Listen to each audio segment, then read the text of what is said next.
Make yourself comfortable.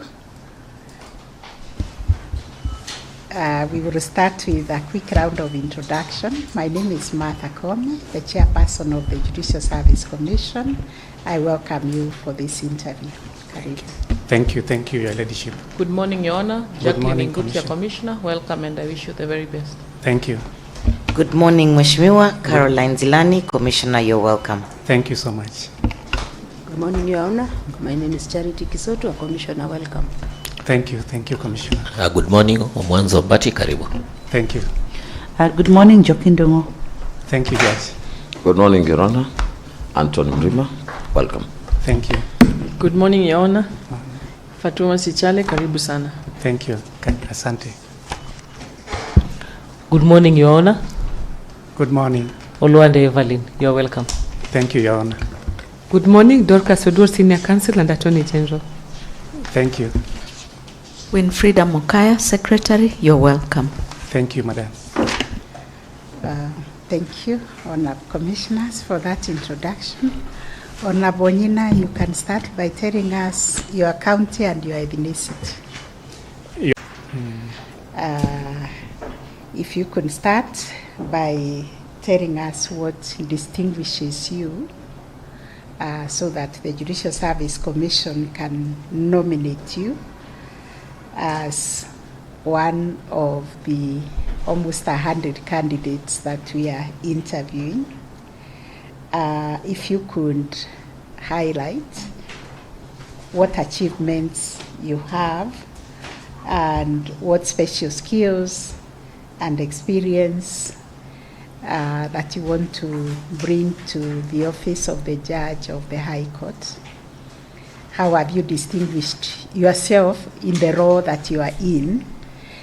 Because you know the challenges we are facing in the High Court is a huge backlog of cases and looking for people who can bring efficiency in that court. So we want to know what efficiency have you brought? What organizational skills do you have? What values and innovations have you got so that we can add value to the High Court? Because we had stakeholder engagement and they said we should not just take passengers in the High Court, people who lift and heavy lifters. So you have 5 minutes to tell us that. Thank you, my lady. My name is Lucas Onyango Onyina. I'm a judicial officer of integrity. I am consistent, I am diligent, and I'm competent. I am a good performer. I have good track record of excellent performance, particularly when I was at Jomo Kenyatta International Airport Law Courts. 3 times, the station received an award of best performing court station in the category of courts handling criminal matters only. In the year 2022, I received an award as the Judicial Officer of the Year from the Nairobi Legal Awards. I am an advocate of 25 years standing, having been admitted to the role of advocate on 26th of April 2001. I joined the judiciary in the year 2004, so I've been in judicial service for the last 22 years. Over the last 22 years, I have demonstrated that I am a focused, consistent, and result-oriented leader. I have headed stations, 4 out of the 7 stations I have worked in. I've been in charge of Othaya Law Courts, that was in 2008. I was in charge of Vihiga Law Courts from 2008 to 2012. I was in charge of Jomo Kenyatta International Airport Law Courts from the year 2016 up to the year 2023, and from the year 2023 up to date, I am the head of station of Milimani Law Courts. I have brought positive change in nearly all the stations where I have worked. When I was at Vihiga Law Courts, my lady, the backlog reduced over a period of 4 years from 10,000 cases to 3,000 cases. That was a reduction by 7,000 cases over a period of roughly 3.5 years. At Jomo Kenyatta International Airport Law Courts, I did work together with my team and ensure that the law courts maintained its stature, both nationally and internationally. My lady, I have held different leadership positions. While I was at Vihiga Law Courts, I was elected as the secretary of the Kakamega branch of Kenya Magistrates and Judges Association. When I was at Kibera Law Courts, I was elected as the delegate to Seria Sacco by the staff there. And before I joined the judiciary, when I was working at Kenya Industrial Estates Limited, which is a state-owned development finance institution, I was elected as a management board member of Viwanda Savings and Credit Society Limited in the year 2002, and from the year 2003, I was then elected to be the executive secretary. So I served my term for 2 years, which then expired in the year 2005. My lady, I am a graduate of the University of Nairobi. I graduated in the year 1999 with a second-class honors, upper division. I also undertook studies in the Master of Business Administration, Strategic Management. I also undertook studies Human Resource Management at Kenya Institute of Management. I am an alumnus of International Law Enforcement Academy in Roswell, New Mexico State in the United States of America. My lady, I have participated in development of some documents, both for use locally and internationally. I was part of the multi-agency team that developed the Kenya Training Manual on human rights approach to criminal justice responses to terrorism. We worked on behalf of the UNODC. I also took part recently in Doha, Qatar, in going through the United Nations Convention against cybercrime. I think we'll go to the technical area. Yes. To interrogate your knowledge in that area. Commissioner Mwansa will take us forward. Good morning again, Your Honor. Good morning, Commissioner.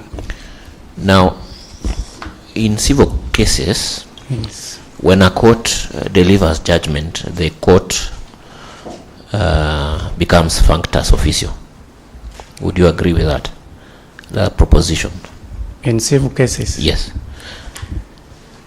Once the court delivers a judgment and a decree has been executed, then the court has no further business in that case.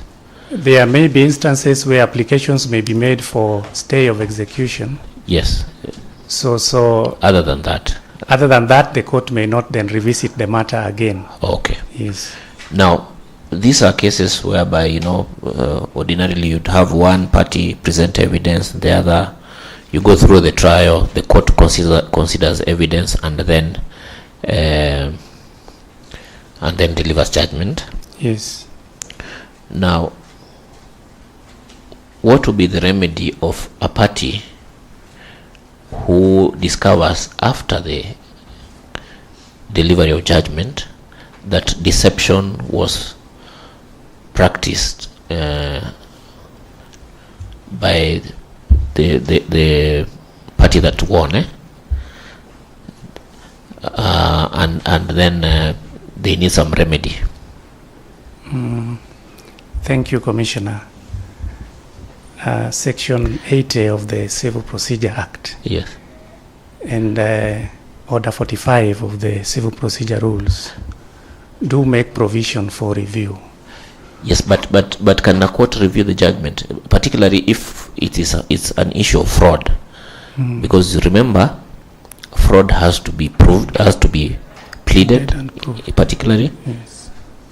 and precisely, and then proved. Yes. Can that be done in an application to an application under Section 80 and Order 45?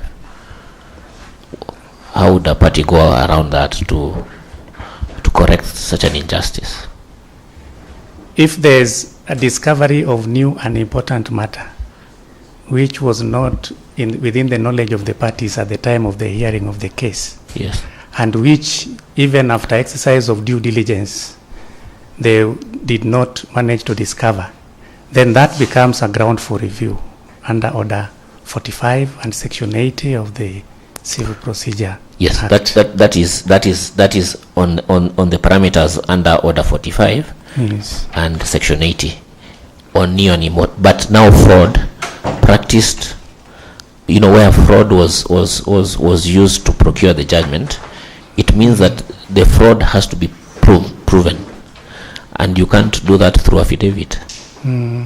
How would the court go about correcting that injustice? Commissioner, once a court sits, Yes. hears a matter, Yes. and delivers a judgment, Yes. it ordinarily should not act on its own Yes. without being moved by the parties. Yes. The only available remedy to the parties after delivery of judgment Yes. would then either be an application for review before the same court that had the matter, Yes. or a recourse Yeah. on appeal. Okay. What if the party that is aggrieved, that comes across this fraud, that's now the opposite party, now the defendant, files a fresh suit? Would that suit be caught by res judicata? The doctrine of res judicata is well captured under Section 7 of the Civil Procedure Act. Yes. It is also well explained in a number of decisions. Yes. Henderson versus Henderson. Yes. And we've also had decisions of the Supreme Court on the subject matter. Okay. Henderson, I think, was on abuse. Including Gina management case. Yes. So if there are issues that ought to have been litigated, Yes. in the case that has already been heard and decided by a court of competent jurisdiction, Yes. then the same court cannot again sit Yes. and hear the same case based on the same cause of action. No. Issues. It's not the same cause of action. It's the same party, but now they are attacking the judgment that was obtained by fraud. Let me just read for you Section 47 of the Evidence Act, which says that proof that judgment was incompetent obtained by fraud or collusion, that any party to a suit or other proceeding may show that any judgment, order, or decree which is admissible under the provisions of this act and which has been proved by the adverse party was delivered by a court not competent to deliver it, or was obtained by fraud or collusion. Yes. So what will be the remedy in this party? How is it that they would file a new fresh action to attack? They are not attacking they are attacking the judgment itself on the fact that it was obtained by fraud, and that cannot be done by revision. You agree? Yes. So then what will be the remedy for this party? Commissioner, what you are reading, yes, would apply in a situation where that particular judgment is being used as evidence in support of another case. Yes. Or another claim. Yes. It would not be that a judgment delivered by a court is again presented before the same court to prove that it was obtained by way of fraud. That would go against the principle of finality of litigation. That is my take, Commissioner. But is in there a principle that fraud unravels everything? It unravels judgments, it unravels contracts, it unravels. So how would you go around that?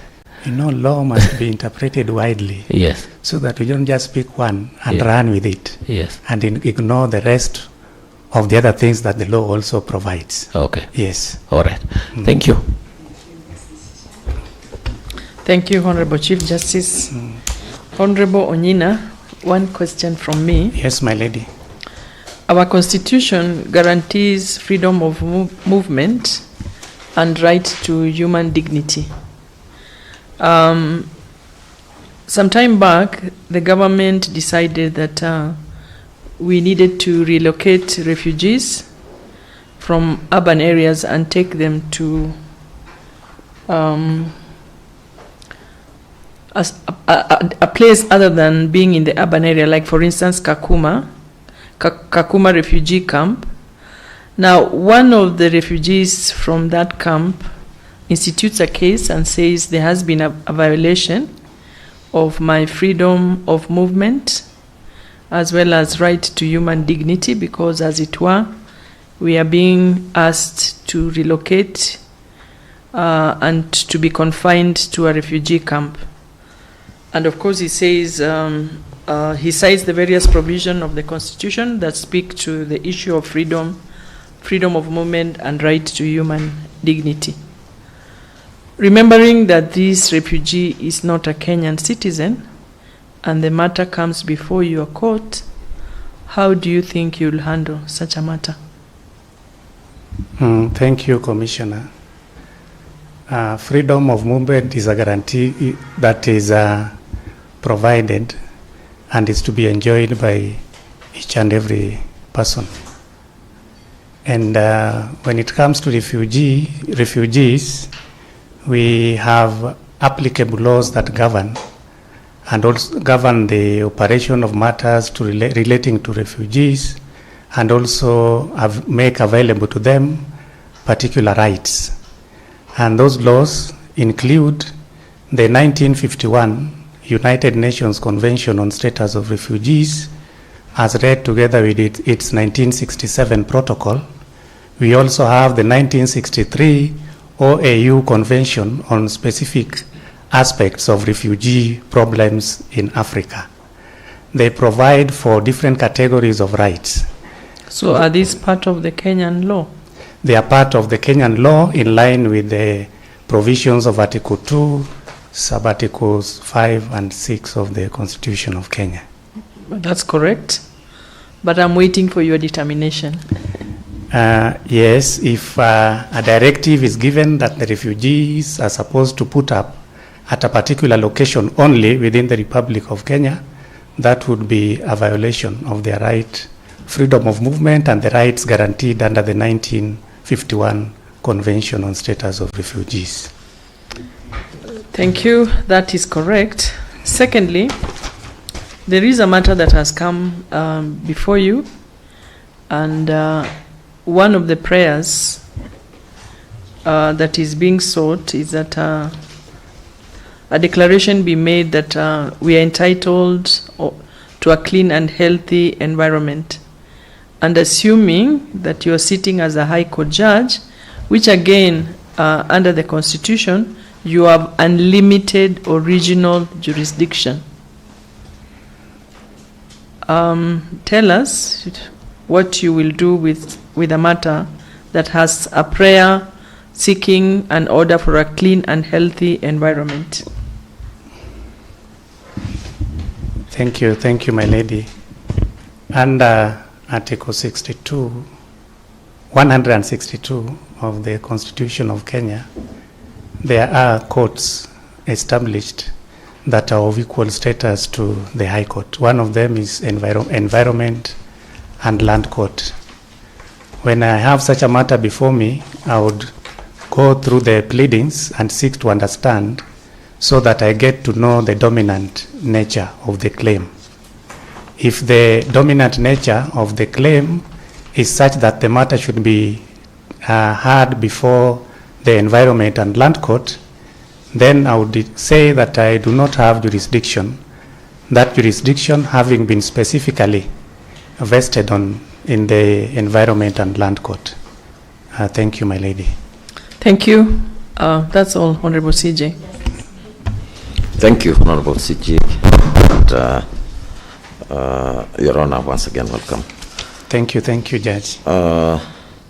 Just for purposes of clarity, let me revisit the discussion you had with the Commissioner on the issue of the judgment after delivery, there is evidence that it was procured by fraud.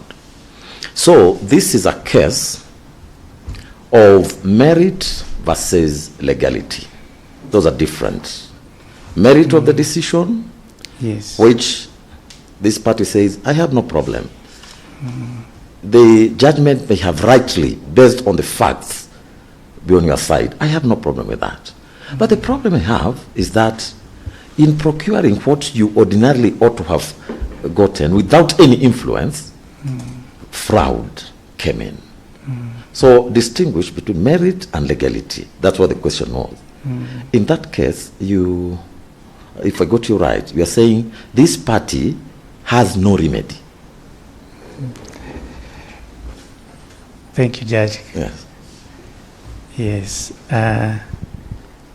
As I mentioned before, Yes. there are two options: review or appeal. If the party decides to go on appeal and makes that a ground of attack. But how? Because we know how appeals are in Kenya. Yes. You can only raise an issue on appeal, which was an issue before the trial court, isn't it? Yes. If you introduce another one, of course you know what happens to that appeal. So maybe the avenue of appeal is not there. And my Lord, as I was responding to Commissioner Omwanza, I did indicate that in an application for review, discovery of new and important matter can be a ground for that application for review. Okay. Let's look at an instance when you are sitting as a judge of the High Court, and in the course of dealing with an appeal, sorry, just go on.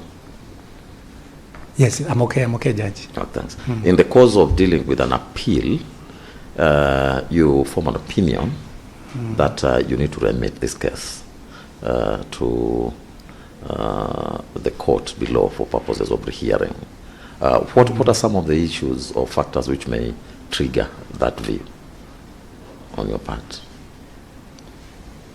Okay. If it is a criminal matter, it would be then a case of retrial. Retrial would take place if there's a fundamental error that was made by the trial court. Fundamental, as in? Just elaborate a bit. An illegality. For example, a procedural illegality, or like for instance, where directions are not properly taken by a trial court under Section 200 of the Criminal Procedure Code, or some of the fair trial rights of the accused person were violated in the course of the trial. And then, apart from that, the evidence that was adduced at the trial court below was sufficient to secure a conviction, and no injustice would arise to the appellant if a retrial was ordered. In such a case, then the court is able to make an order for retrial. Okay, what about if there was an issue which was pleaded, evidence tendered, but it was not determined by the trial court? Yes, my Lord. An issue as the High Court, can you, sitting on appeal, can you go ahead and determine that, or it may be a case fit for remission? You know, the nature of an appeal is Yes. that it deals with issues that were heard and decided by the trial court. Yes. So that if the trial court overlooked an issue and did not make a decision on it, Yes. then appellate court can make an order referring the matter back to the trial court, so that the trial court can itself hear and make a determination on those issues. Yes. Yes. Yes, you're right. Thank you so much, and I wish you the very best. Thank you, my Lord. Yes, good morning. Good morning. Good morning, Commissioner. Now, what is your understanding of the doctrine of exhaustion of administrative remedies, and are there exceptions to the application of this doctrine? Yes, the doctrine of exhaustion, Commissioner, posits that where the law provides for other remedies before a matter can be brought before the court, then a party is bound to first exhaust those remedies before then approaching the courts for determination. For example, in a case of, say, if it is a political issue and there's a provision for matters that are to be heard by the IEBC dispute resolution, is it committee or a board, or there are internal dispute resolution mechanisms within a political party, then those must first be exhausted before then a party can be able to approach a court or a tribunal to determine the same issues. And also another example is where there's a provision for arbitration, then a party has to go before an arbitral tribunal before then it can come before the court to determine the issues in question. Are there exceptions to that doctrine? Doctrine of exhaustion, I may need to look at that again. Yes. Now, we have several agencies and institutions with powers to decide or sit on matters of disputes within their domain. However, we still find that all cases still go right to the judiciary. Yes. Most people don't go to these internal dispute resolution mechanisms or other administrative mechanisms. Why do you think that is so? Sometimes it's because of, I would say, they are not conversant with what the law says. Sometimes people want to take shortcuts, and sometimes also there's a feeling of biasness or inability of those institutions to preside over the disputing issue. For example, maybe somebody feels as a member of a political party is not likely to get justice before the particular dispute resolution body of that political party, then they may by mistake rush to court to seek a resolution over the matter. So what can we do to tell Kenyans that the courts cannot solve all their problems and there are other mechanisms that can sort out some problems or some issues or some disputes? Because everybody is of the view that the courts can solve all problems, whether legal or not. It's a good thing when the public has confidence in the judiciary. And I think it's something that as an institution we ought to be proud of. However, we need to do more education, reach out to the public and let them know that in as much as they may have full confidence in the judiciary, the law also provides for other dispute resolution mechanisms. And if they take advantage of such, then they would help the courts to take care of the problem of backlog that is really. But if you open the door too wide, there is an influx. Yes. And by the time you determine the cases and come to the conclusion that they ought not to have come to court, it will be 3, 4, 5, 10 years down the line. Commissioner, if they are well educated and they get to be informed of what other avenues are available to them, be they AJS mechanisms, mediation, then definitely if those other mechanisms are also operating efficiently, then we'll be able to address that issue so that the general public will be able to take advantage of them. Okay, thank you. Welcome. Thank you, Chair. Good morning once again, Your Honor. Good morning, Commissioner. Okay, would you want to take some break or we can proceed? We can proceed. I can be sipping the water as we move along. Great. Yes. Glad to hear that. I've gone through your sample writings, Your Honor. You shared decisions in criminal matters touching on anti-corruption, fraud, victim participation, and extradition. They demonstrate your strong judicial craftsmanship, marked by clear issue framing, disciplined doctrinal analysis, and careful evidence sensitivity. Your writing style is structured, coherent, and you make good and proper use of case law. Looking at them, you appear to be inclined towards purposive and contextual interpretation. I don't know whether I'm right, but these are just 5 out of the many you have done over the years. I particularly like how you are able to define whether a corporate entity can be described as a victim in criminal proceedings, and also this Lilian Republic vs. Lilian Omolo's matter, whether Section 62(1) of ASECA should distinguish extinguished criminal proceedings. And I know that matter went up to what court? I'm aware it went to the High Court and my decision was upheld. Yes. So I commend you for making contribution to the growth of law. Thank you, Commissioner. I want to test you on something within the Constitution. If you look at the Employment Act, the number of days given to a mother and a father when it comes to leave after the birth of a child, the mother is given 3 months, the father paternity leave 2 weeks. Though different institutions have increased the number, but at least that is what is provided for under statute. Under Article 24, which I refer to as the proportionality test, would you consider the differentiation reasonable and justified, or how would you consider that? And maybe explain your answer.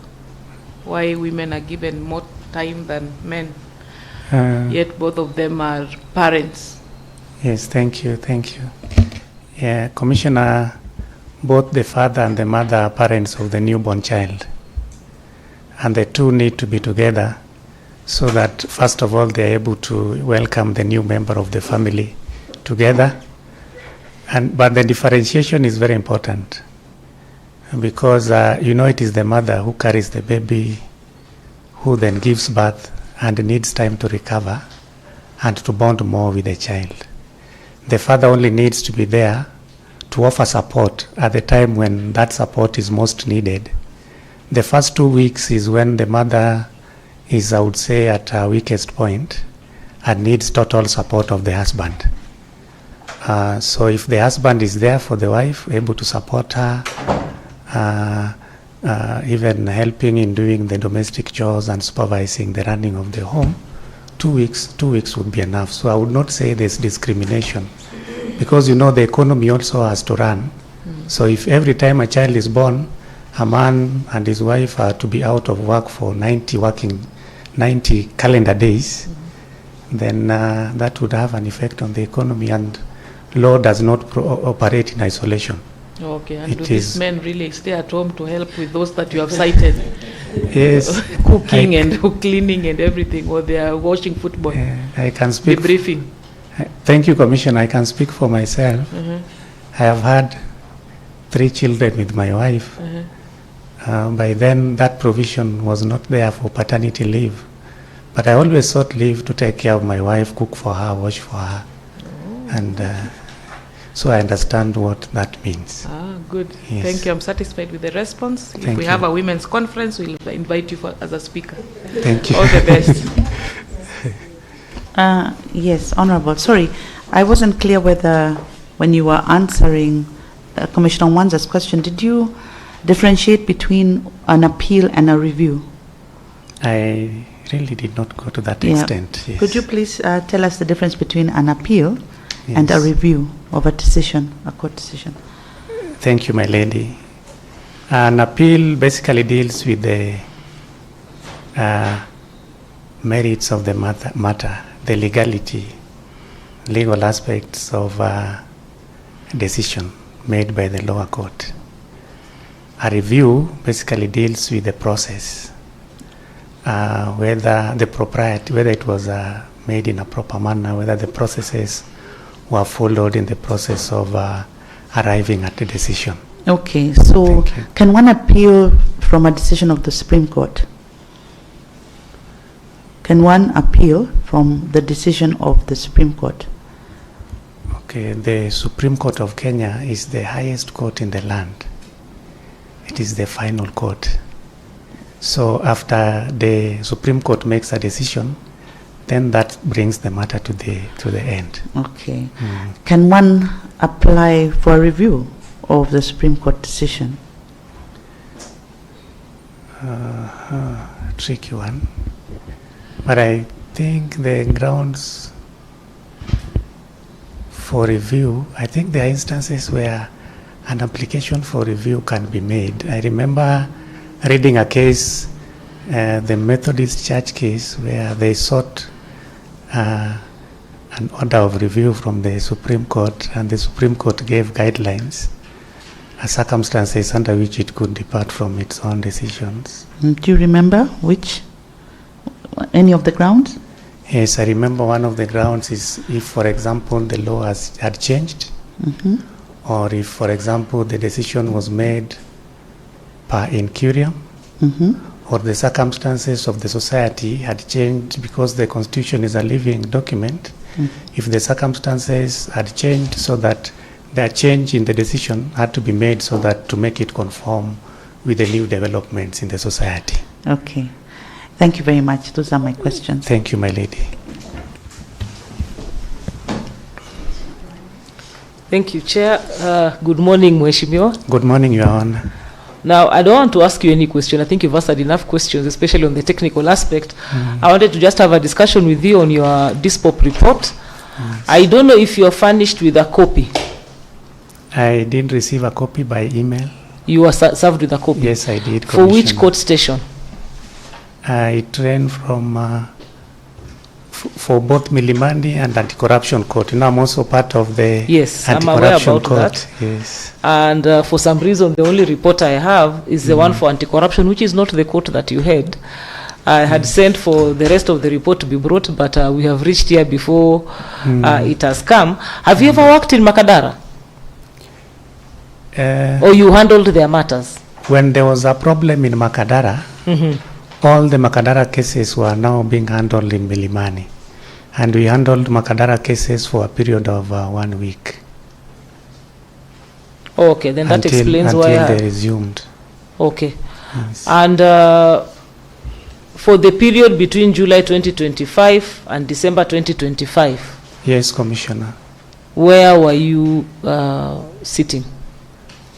Both Milimani and Anti-Corruption Court. Okay, I don't know, maybe you can furnish us with the workload for Milimani.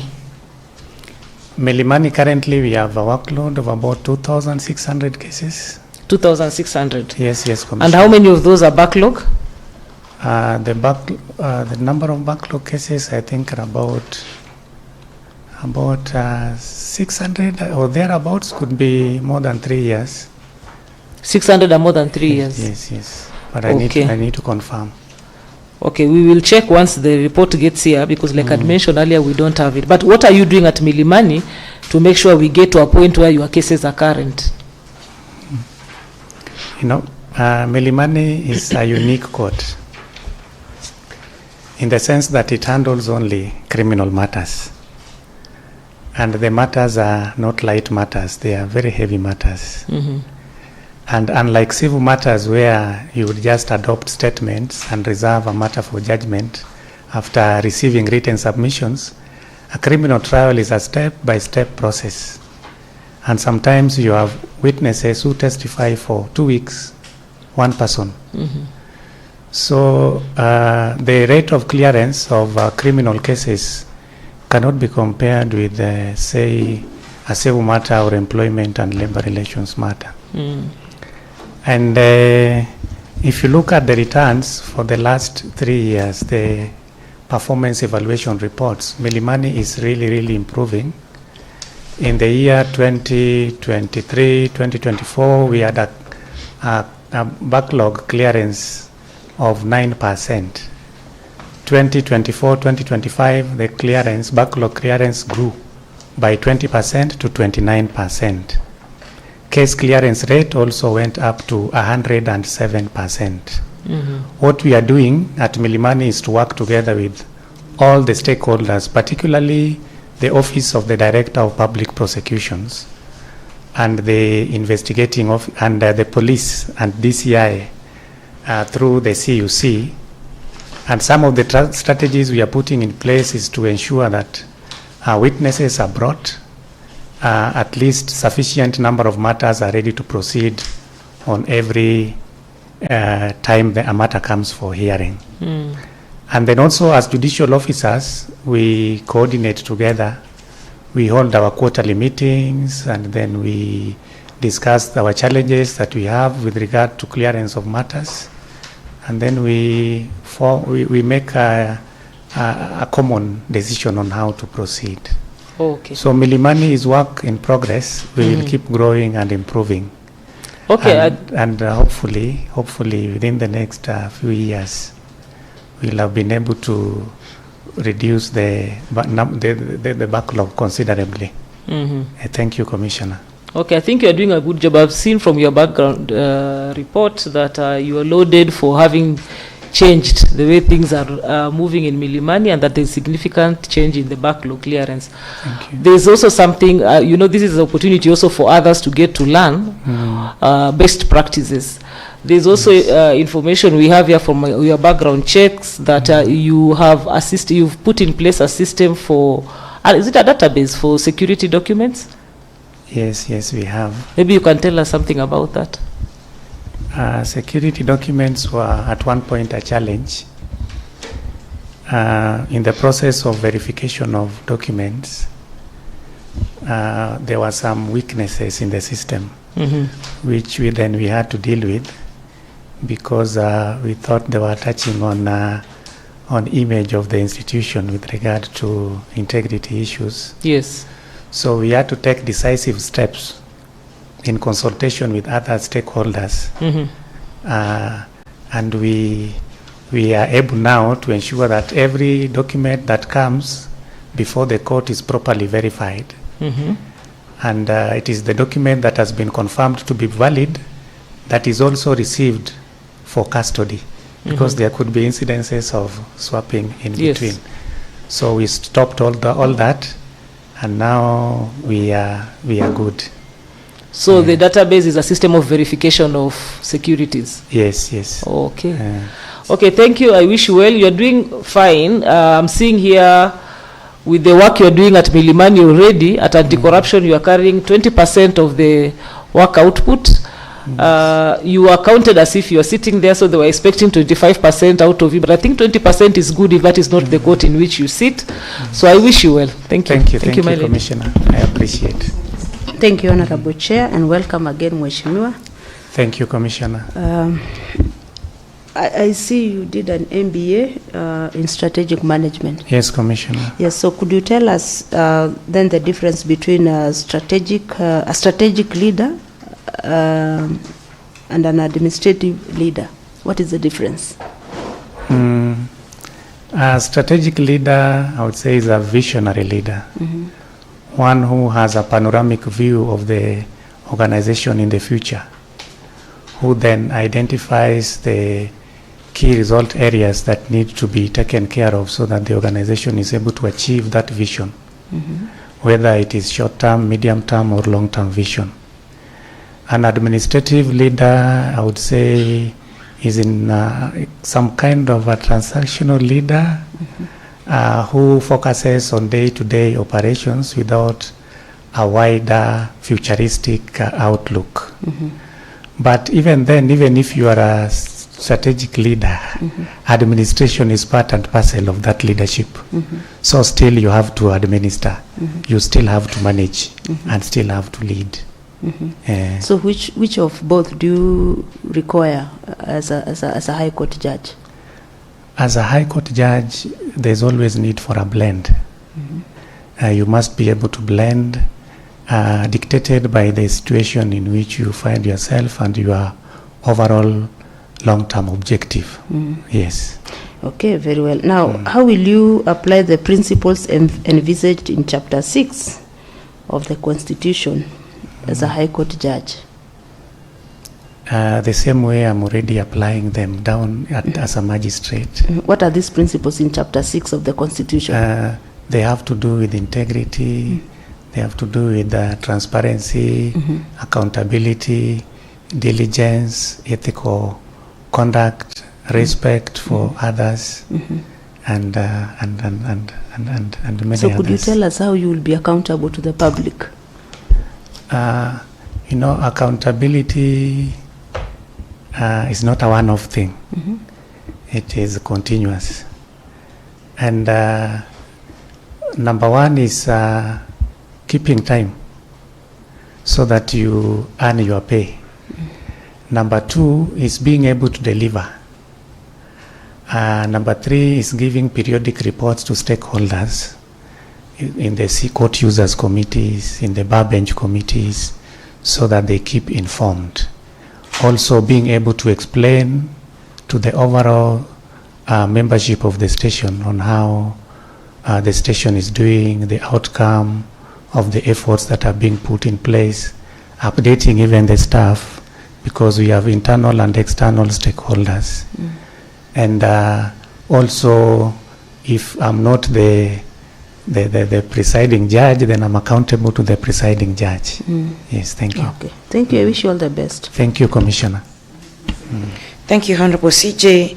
Mheshimiwa, I have a few questions for you.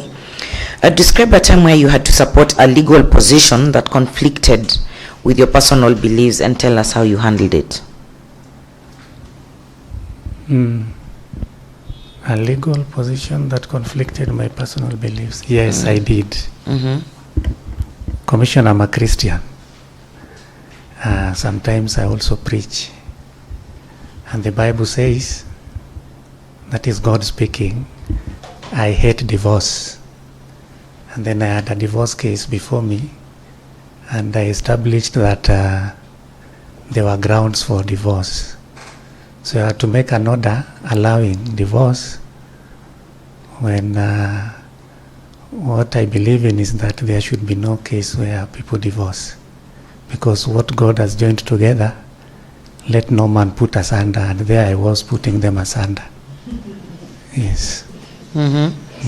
So how did you go about it, and how was that for you? How was that experience? You know, Commissioner, when there's a conflict between what the law says and any other beliefs, because we are in a society where there are different belief systems, then we must uphold the law, whatever other beliefs we uphold.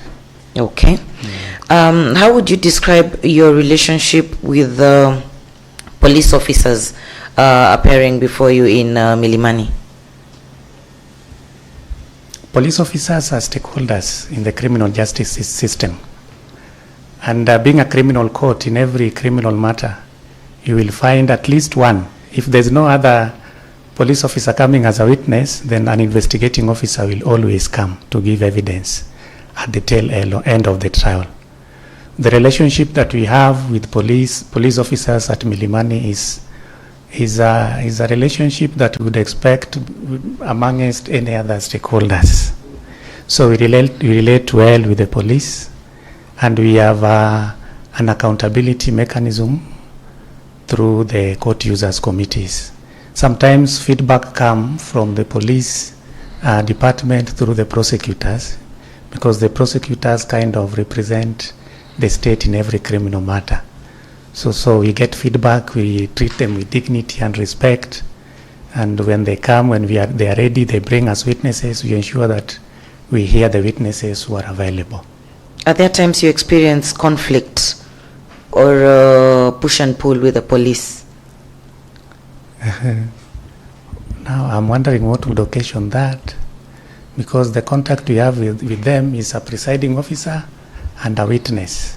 The only other place where we meet is in the CUC, but usually very senior officers come in the court users committee meetings. Okay. I am looking at your profile where we engaged stakeholders and they had a number of things to say. You're described as a very transformative leader in matters innovation and improving service delivery. But then also there are concerns that some of the people who are interviewed feel that you're too religious, which at times interferes with your interpersonal skills. Sometimes some feeling you're very reserved and not considerate and being unreasonable at times. Then there were also some that said you're said to be very lenient on bond terms, which has seen most police officers opting not to bring matters before you. And then also your relations with police is described not to be so good. So I don't know what you have to say about that, because that came from the stakeholders, and it's also important they get to hear from you. Yes. What you have to say about that. Yes. Yes, it is true that I'm religious. I can't deny my faith. But my religion, my being a Christian, has served me to improve my efficiency and effectiveness in service delivery. Because, as the Bible says, our God is a God of justice. And justice and righteousness are the foundations of his throne. And what I'm doing is to administer justice. So that has served to help me to do my work even better.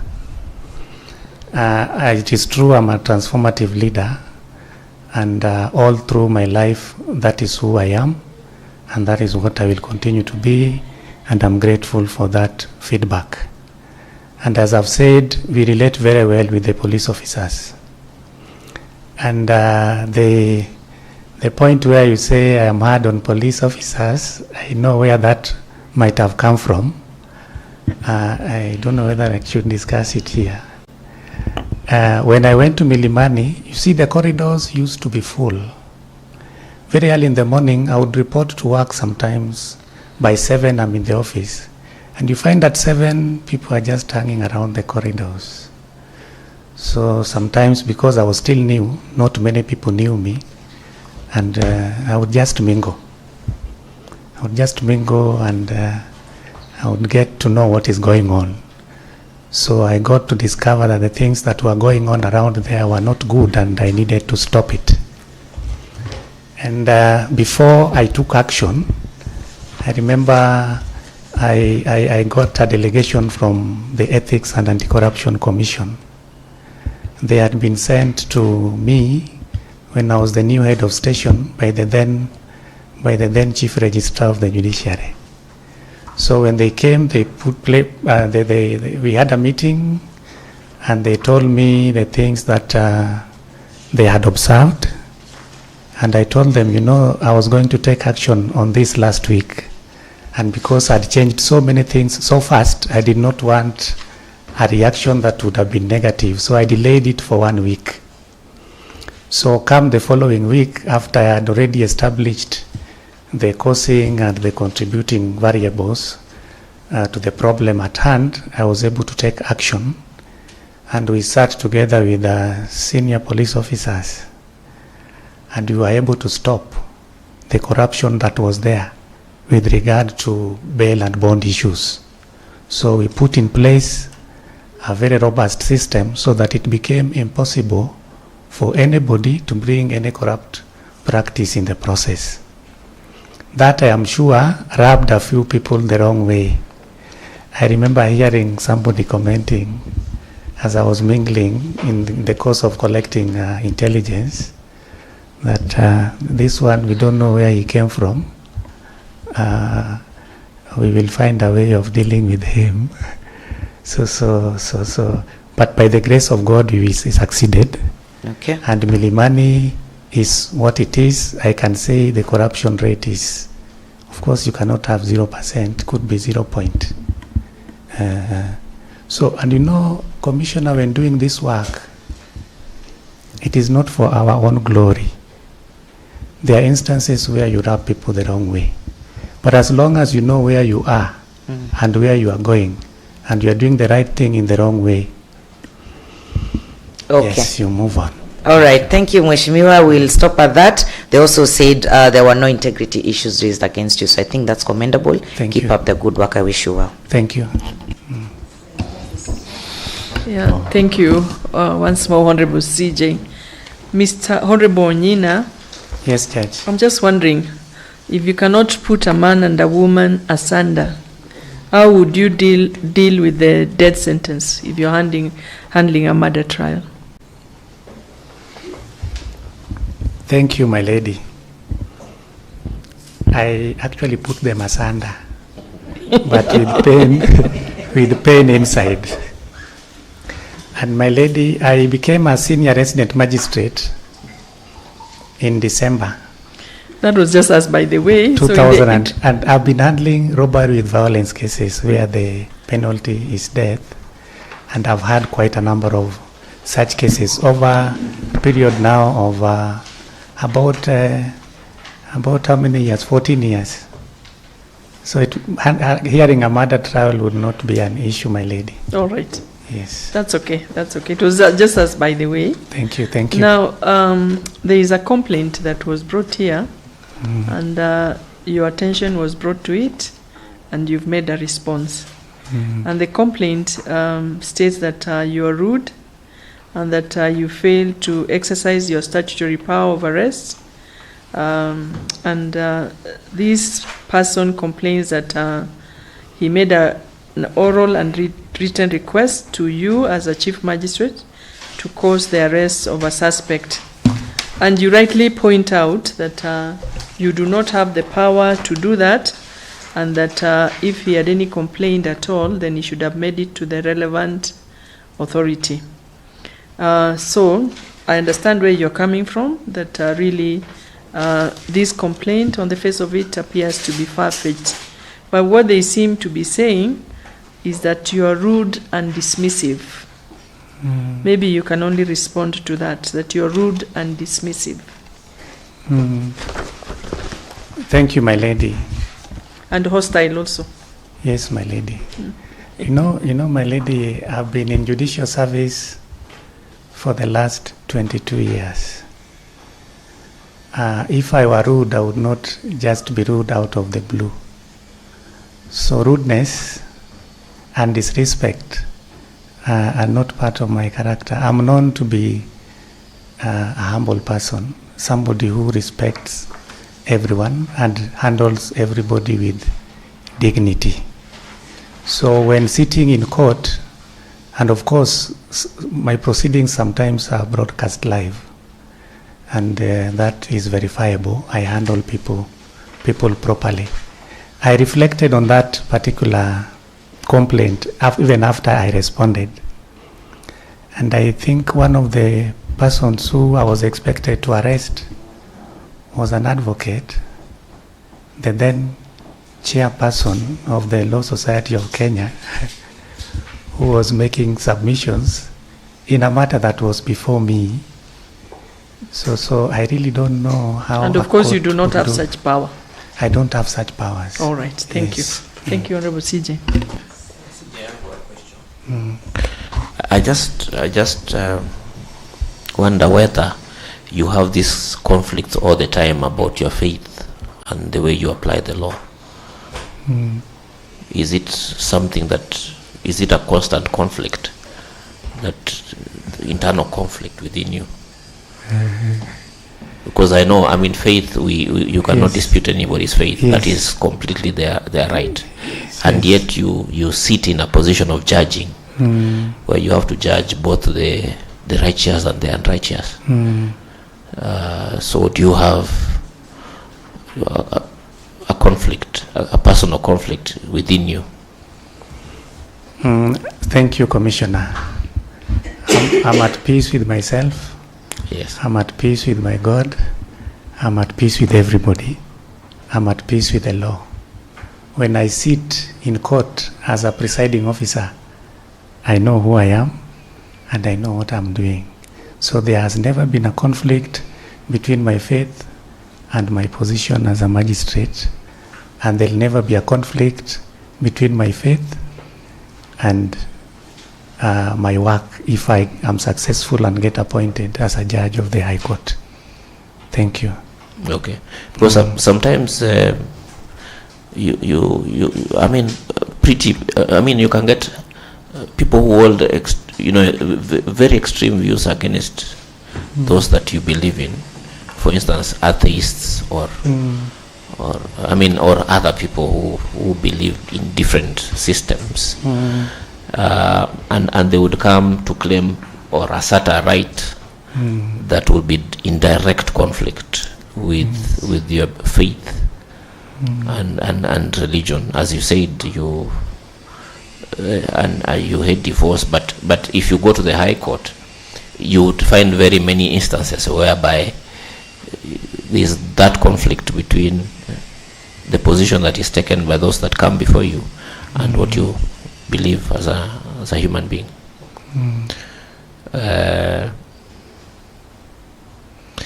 So does that also influence you? Do you have a particular philosophy about judging? A philosophy about judging? Yes, like a judicial philosophy. Yes, judging is all about fairness. Yes. And administering justice. Okay. Without any kind of external interference. And you know, Commissioner, we are also bound by the Bangalore principles of judicial conduct. Actually, the external influences are more, you can almost, how can I say, they can be identified, but the internal ones cannot, because those are within you. They are intrinsic in you. So it's not, it's not like somebody who's coming from, it's an internal belief system that would possibly affect the way you look at Kenyans and those that come before you. Every person who comes to court has equal rights. And the court has an obligation to ensure that all the rights of those who come before the court are respected. The right of access to justice under Article 48 of the Constitution is one that must be respected by every judicial officer. Fair trial rights must be respected by every judicial officer. And you will never come across a situation, even if you were to do a search, where I was in conflict, that the internal beliefs affected the outcome that I eventually arrived at. Okay. And every person who comes to court has some belief. Yes, and some don't have any belief. Some do not have. Yes. Even those who say they don't have, they have silently inside. Yes. Yes. Okay, thank you. Yes, thank you. Thank you, that's all. Good morning, Your Honor. Good morning, Commissioner. Yeah, my name is Isaac Ruto, also Vice Chair. Sorry for being late. Now, I think I want to congratulate you first for being transformative, evidenced by the fact that you were one of the first men to take leave to go and take care of their wives when they had just, their wife. Yes, you took leave. Your age base, I know, are used to their wife being taken care of by their mother-in-law and sister-in-law and sisters.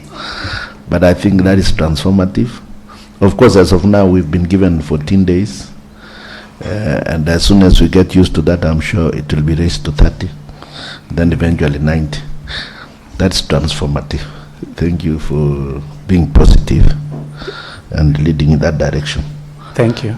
Now, of course, I understand you are a Christian. Now, do you participate in community service? Yes, Judge, I do. Okay. I do at different levels. So how does community service contribute to social justice and equity? Yeah, the society needs a support system where those who are in positions of privilege are able to support and uplift those who are not equally privileged. So it helps bring harmonious coexistence in a way within the society. Yes, thank you. And what specific community needs have you worked to address? Quite a number, Commissioner. I support a few orphans and a few widows. The school where I have my son, I happen to be the chair of Parents Council for our class. So we have a system where students who are not able to pay fees are supported through contributions by other parents. And at Milimani Law Courts, where I work, during festive seasons, we have an arrangement where we support those who are less privileged in the society.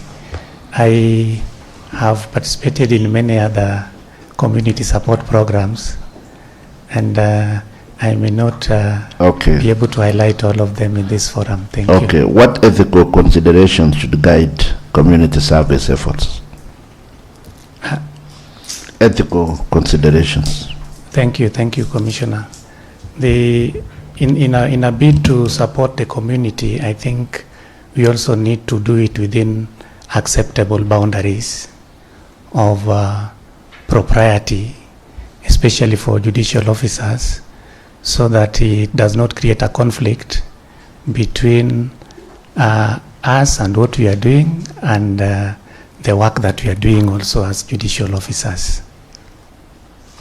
Okay, thank you. Wish you well. Thank you, Jan. Yes, thank you very much, Mheshimiwa, and also the commissioners. I think this brings us to the end of a very vibrant interaction with you this morning. We wish you well. But before we release the candidates, we always give them an opportunity also to engage with us. Yes. Can I go on, my lady? Yes, please. Thank you, Your Ladyship. First and foremost, I'm very grateful to the opportunity that I've been given by this commission to appear here for this interview. I'm also grateful for having been shortlisted, because even shortlisting itself was a big blessing to me. I'm quite happy with the manner in which the interview has gone on. And my prayer, my lady and honorable commissioners, is that I may find favor and grace, that I may be able to grow and serve Kenyans at another level. Because I've been faithful with small things, faithful with where I am placed currently, and I promise to remain faithful and committed to the ideals and values of the judiciary at whatever level that I will be in.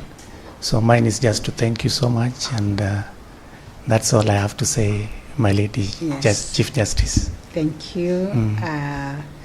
We will get in touch with you when we complete this very competitive exercise. Thank you. But like you have testified with your own mouth, continue doing the right thing and putting the best foot forward. Whatever responsibilities God has put on your hands, always do the best. Thank you, my lady. Okay, you are free to leave with Thank your writing pad and even your water. Yes. All the best. Have a Thank good you. day. Thank